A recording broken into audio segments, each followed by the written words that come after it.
What would you do if your husband's mother let herself into your bedroom when no one was home, watched you from her window as you walked your dogs, and chased your 14-year-old into the pantry for a hug? Now picture all of this happening 8 doors down from a home you just built. That is the life Kim is living right now, scrolling for fresh listings because she believes that's her only way out. There's something in her story, and I'm wondering if you're going to see it as well, that flips this whole thing upside down. Kim and her husband, they just moved into a brand new neighborhood, built a brand new house, and his parents, well, they decided to do the same thing. Now, they promised to look at other homes in other neighborhoods, but when it came down to it, Kim's mother-in-law had made it clear she just wanted to live down the street from Kim. At first, it was just the little things. Will you open this package? Will you paint my room? Will you cut my hair? And every single time, her husband would jump and help immediately, even when that exact same chore was half done in his own house. But then things grew. His mom started showing up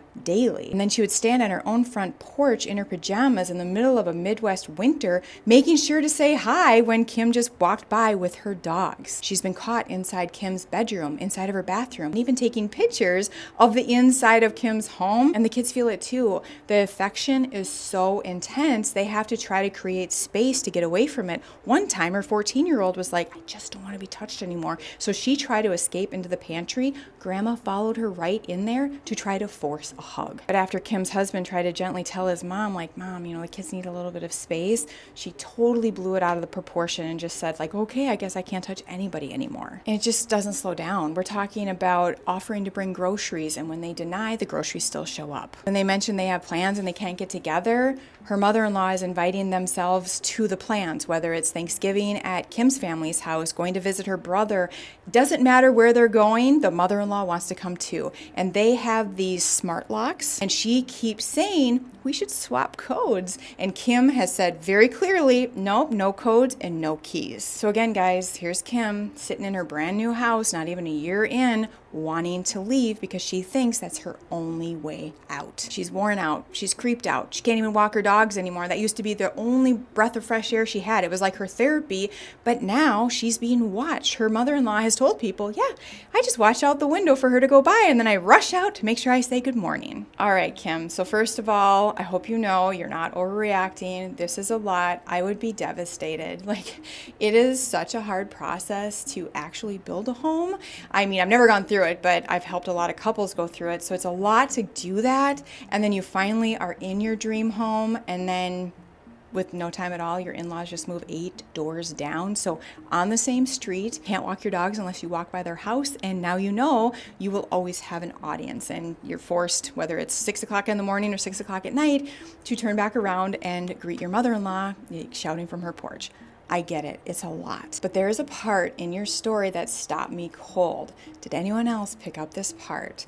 If you're thinking, whenever she calls, whenever she asks, my husband jumps up immediately, even if we have the same chore half done in our house, that's the problem. I'm not excusing the mother-in-law, but I'm telling you, you can set 100 boundaries, you can move away, but if you're not on the same team as your partner and he's jumping or not like minding the boundaries with you, it doesn't matter. So I know it feels like the mother-in-law is just the villain here and she's doing all this, but the person allowing it to be done is your husband. The first thing I would do if I were you, Kim, is I would sit down with my guy. I would lay out what our boundaries are, how we're going to mind them, and how we're going to communicate them, how we're going to make sure we stay on the same team forever and always.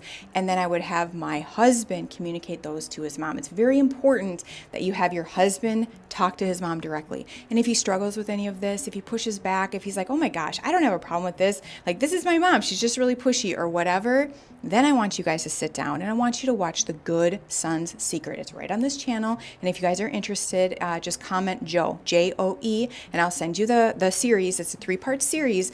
Basically, it is about an amazing man. He's a fixer. He's a good guy. He's everybody's friend. And he almost lost his marriage because he couldn't say no to his mom. After you guys watch that series, then we'll see what your husband has to say in terms of whether or not there's a problem here. And now I just want to speak directly to your husband. Every single time he puts his mom's comfort ahead of your own, he's taking a piece of you away.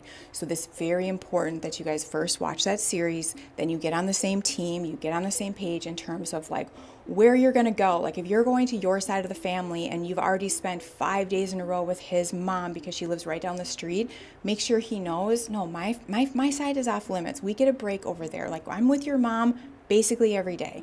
If you say no to groceries and they still show up because she delivers them or ends up standing on your porch with the bags of groceries, he needs to say, thank you so much, Mom, but our pantry is full. Like, you guys go and enjoy that.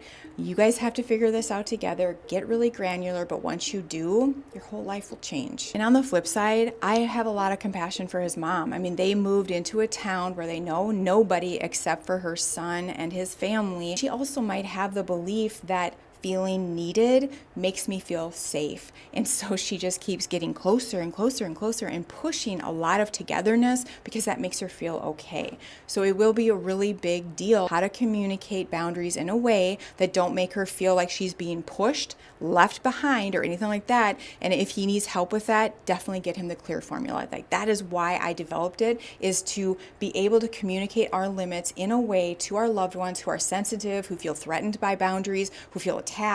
Basically, you connect with them first so they feel safe, their defenses stay low so that they can actually hear the boundary that is said in a way that explains this is how it's going to benefit you if you go along with it. It shows you exactly how to mind the boundary by changing your action, and basically it is a formula to protect your sanity while protecting the relationship. So if you want more information on that, just comment clear formula or DM clear formula. It's also going to be linked below if this is on YouTube. You guys, now I need you to tell me truthfully, when I first started, were you thinking, yeah, this is like a nightmare mother-in-law like situation, this is all her fault?